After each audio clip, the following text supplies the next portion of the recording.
মিশানোর প্রাচীর প্রাচীর বেদি তারা রইল কপার তারা রইল কপার ভেঙে ফেল করলে ওপার রক্ত সমাজ সকল পূজার ভাষার বেদি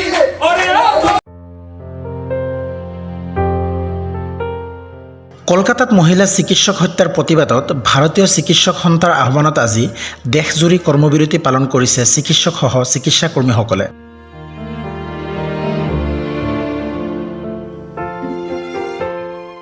আজি পুৱা 6 বজাৰ পৰা চিকিৎসকসকলৰ এই কৰ্মবিৰতি আৰম্ভ হৈছে।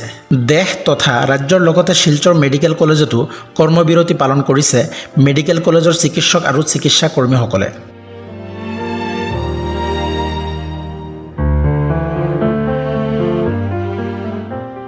তেওঁলোকৰ দাবী হৈছে যেতিয়ালৈকে মহিলা চিকিৎসক হত্যাৰ লগত জড়িতসকলক কঠোৰ শাস্তি প্ৰদান কৰা নহয় তেতিয়ালৈকে চলি থাকিব চিকিৎসকসকলৰ এই আন্দোলন। এগৰাকী নাৰী বা এগৰাকী মহিলা যদি নিজৰ কলেজখনত সুৰক্ষিত নহয়, নিজৰ কলেজৰ কেম্পাছত হোষ্টেলত সুৰক্ষিত নহয় বা কলেজৰ ছেমিনাৰ ৰুমত সুৰক্ষিত নহয়, তেন্তে আমি স্বাধীনতাৰ ৭৮ বছৰ পিছতো কোনখিনি ঠাইত আমি নিজক স্বাধীন বুলি ক'ব পাৰিম? নিজৰ অকণমান আমাৰ নিজৰ স্বাধীনতাৰ কাৰণে আমি আজি যুদ্ধ কৰিব লগা হৈছে, আমি আজি চিঞৰিব লগা হৈছে। আমি কেনেকৈ ভাবিম আমি আজি আমাৰ নাৰী মুক্ত বুলি? নাৰী কি স্বাধীনতা আছে আমাৰ এই সমাজত? আমি সেইকাৰণে গোটেই ওলাই আহিছোঁ যাতে আমি স্বাধীনভাৱে চলিব পাৰোঁ। এখন দেশত যদি নাৰীক পূজা কৰা হয় তেন্তে সেই দেশত নাৰীক সুৰক্ষিত নিশ্চিত কৰাটো অতি জৰুৰী।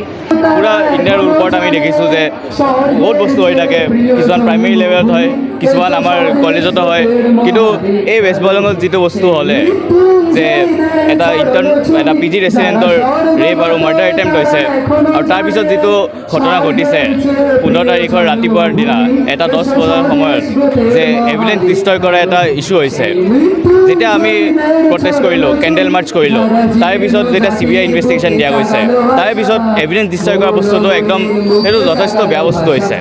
সেইকাৰণে আমি আজি ইয়াতে ধাৰণা কৰিছোঁ যাতে মানে এইটো বস্তু আৰু কিটো জেগাতে নহয়। কালি ৱেষ্ট বেংগলত হ'ল, আজি কি গ্যারান্টি আছে আমাৰ লগত ইয়াতে শিলচৰ ইয়াতে হ'ব নোৱাৰে? সেই যে তীব্র নিন্দাজনক ঘটনা যেটা হয়েছে, আমাদেরই একজন কলিগকে যেভাবে ধর্ষণ করে মেরে ফেলা হয়েছে, সেটার তীব্র প্রতিবাদ জানাতেই আজকে আমরা শিলচর মেডিকেল কলেজের আমরা সবাই এখানে ধর্ণা দিচ্ছি। এখানে আমরা একটা কথা বলে যাব, আমরা সেটা একটা পিসফুল প্রোটেস্ট করছি। আমরা এখানে আমাদের জরুরিকালীন চিকিৎসা সেটা হ্যাম্পার করতে আমরা দিচ্ছি না।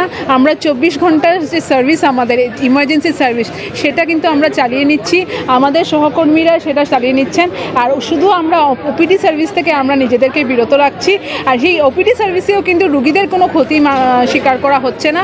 আমাদের যে সিনিয়র ডক্টরসরা, আমাদের VS, আমাদের MO স্যার, ওরা ম্যাডামরা সেটা সামলে নিচ্ছেন। কিন্তু কথাটা হচ্ছে কি, এই যে এরকম একটা ঘটনা, সেটা একটা ট্রেন্ড হয়ে দাঁড়িয়েছে আজকাল ভারতবর্ষে, যেটা রিপিটেড কয়েক বছর পরপরই আমরা সেটা দেখতে যাই। হয়তো বা আনরিপোর্টেড আরও কত কিছু ঘটনাই হয়ে যাচ্ছে, যেটার হয়তো বা আমরা খবরই পাচ্ছি না।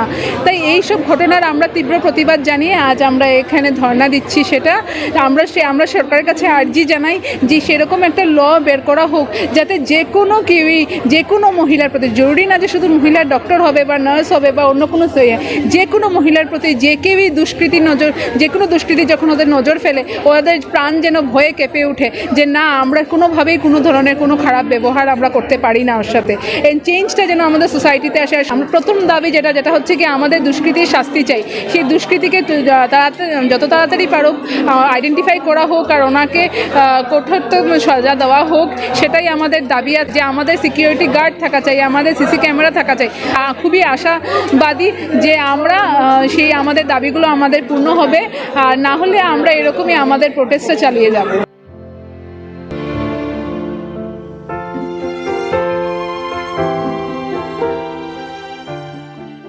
কাছাৰৰ পৰা বাবুল হুছেইন লস্কৰৰ ৰিপৰ্ট, দ্য ক্ৰছ টাইমছ।